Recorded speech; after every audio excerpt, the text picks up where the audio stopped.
Okay, in this video, we're going to look at graphing quadratic, but we're going to have to use a quadratic formula in sort of the process. So we've already done this. We've already looked at graphing quadratics. We had two techniques for doing it. We could complete the square and change it to vertex form, or we could find the x-intercepts. So in this case, we're going to use the technique of finding the x-intercepts. The thing that's going to make this a little bit different is when we go to find the x-intercepts, we're going to find that this question doesn't factor. So let's start the process. So the first thing we're going to do is find the x-intercepts. So when you find the x-intercepts, hopefully you'd remember that means to what you have to do is set y equal to 0. So you let y equal 0. So you're going to have the equation 0 equals negative 2x squared plus 5x minus 1. Now you try to factor this, right, using product sum or decomposition or whichever technique you're using. So the sum would be 5 and the product would be 2. So the product is that you're looking for is the product of the first term, the negative 2, and the last term, the negative 1. But there aren't any numbers that work. There's not integer numbers that work. So there are no integers that solve this.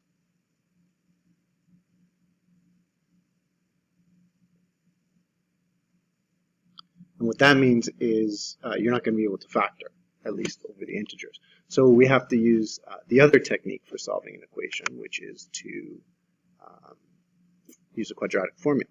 So that's what we're going to do. So we'll use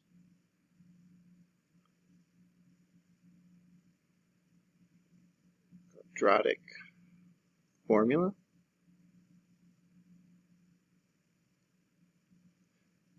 So remember the quadratic formula, x equals negative b plus or minus the square root of b squared minus 4ac, all divided by 2a.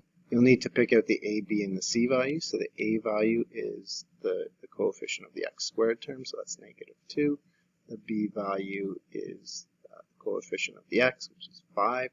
And the c value is the constant term, which is negative 1.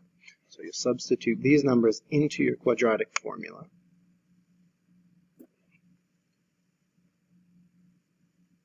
So we're going to have negative 5 plus or minus the square root of negative 5 squared, so negative, so b squared, so 5 squared, minus 4 times a, which is negative 2, times c, which is negative 1, all divided by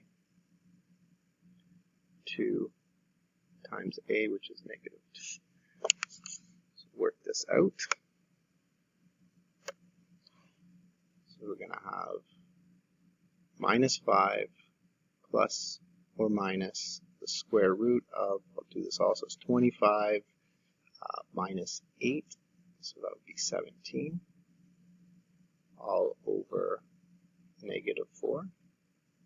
So there's your two answers. So we got two answers here. We got x equals negative 5 plus the square root of 17 and over negative 4. And x equals negative 5 minus the square root of 17 over negative 4. Now for the purposes of graphing, like, so what did we just find? We found the x-intercepts. These are the exact x-intercepts. So these are the exact answers.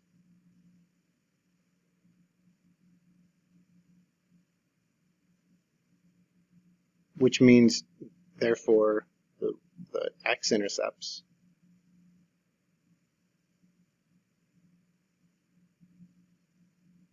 are, so you've got minus 5 plus root 17 over negative 4 0, and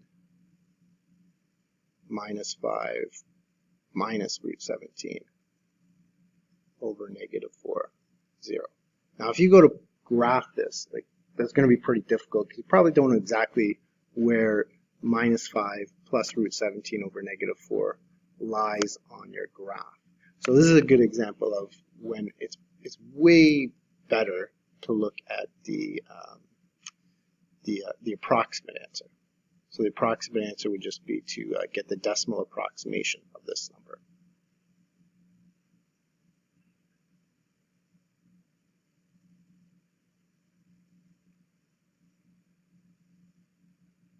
So for that, x would be equal to, so you're just going to take this number here and put it into your calculator.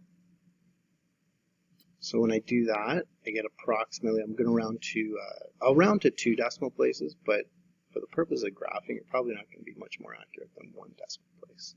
So negative 0.22, and now I'm going to put this one in my calculator. So x is equal to, it's going to be approximately, and here I get 2.0.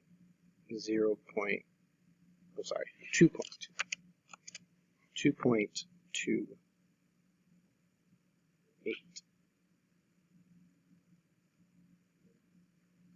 So therefore, the approximate x-intercepts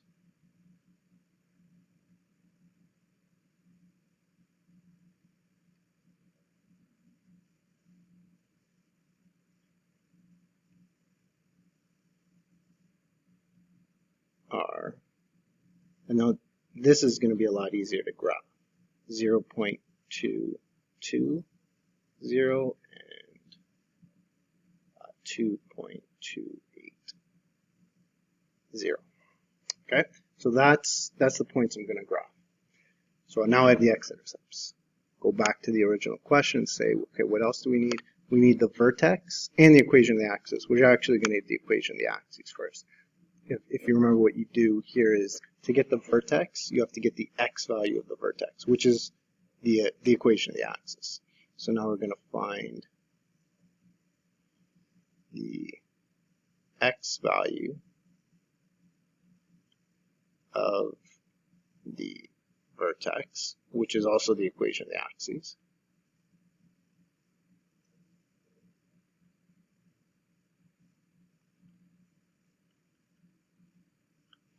So that we get from, so the x value of the vertex is equal to the sum of the two x-intercepts divided by 2. So it's in between the two x-intercepts. So you average those two numbers.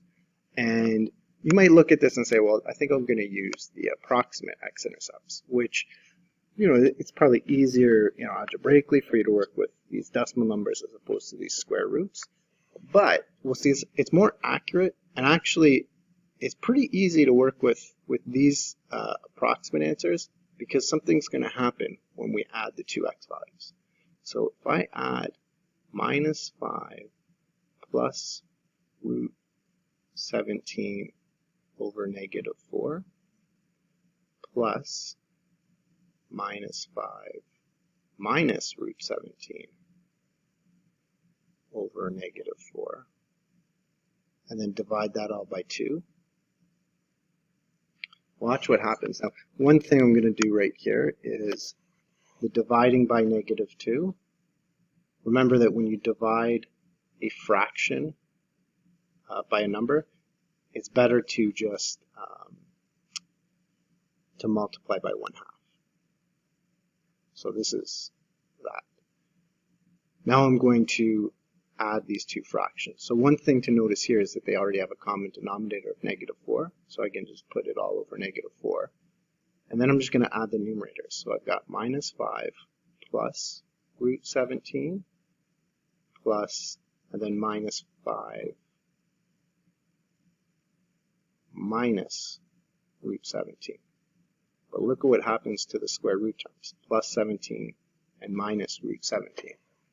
So they cancel out. So now I've got rid of all the square root terms. So now everything, it's going to be nicer numbers to work with. And if you think about it, that always will happen. because the square root, your two x-intercepts, one's going to be plus the square root term and one's going to be minus the square root term, right? Because it comes from the quadratic formula. So the square root parts always cancel out. What that means, what do I have left? I've got minus 5, so I have minus 10 divided by negative 4 times 1/2. So minus 10 divided by minus 4 in lowest terms would be 5/2 times 1/2. So that's 5/4. So that's the x value of the vertex or the equation of the axes. So therefore, well, I'll say the equation of the axes first. So therefore, the equation of the axes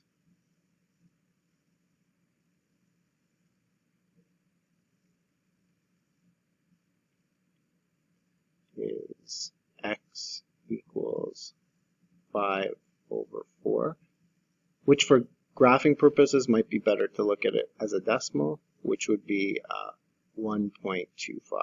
And that's accurate, right? I didn't have to round anything off. 1.25 is exact. Now I just need to get the y value of the vertex. So the y value of the vertex, the way you get that is you take your original equation, y equals, what was the original equation? Negative 2x squared plus 5x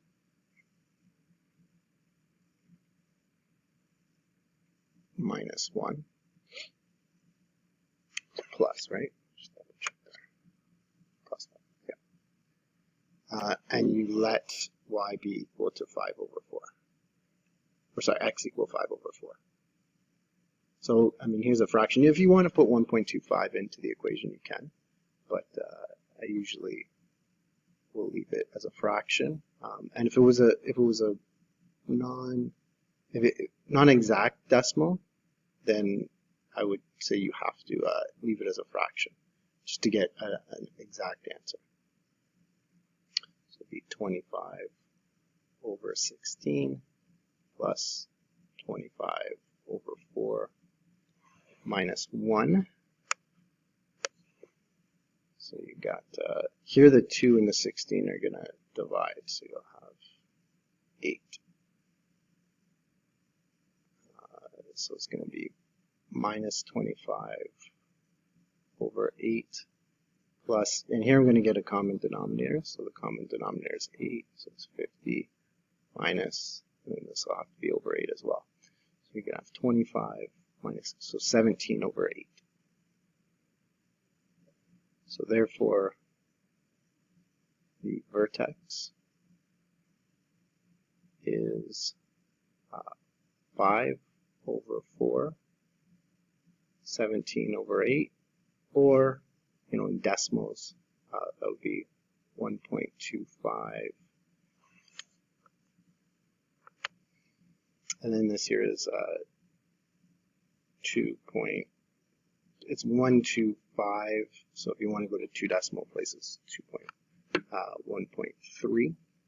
But that's the vertex.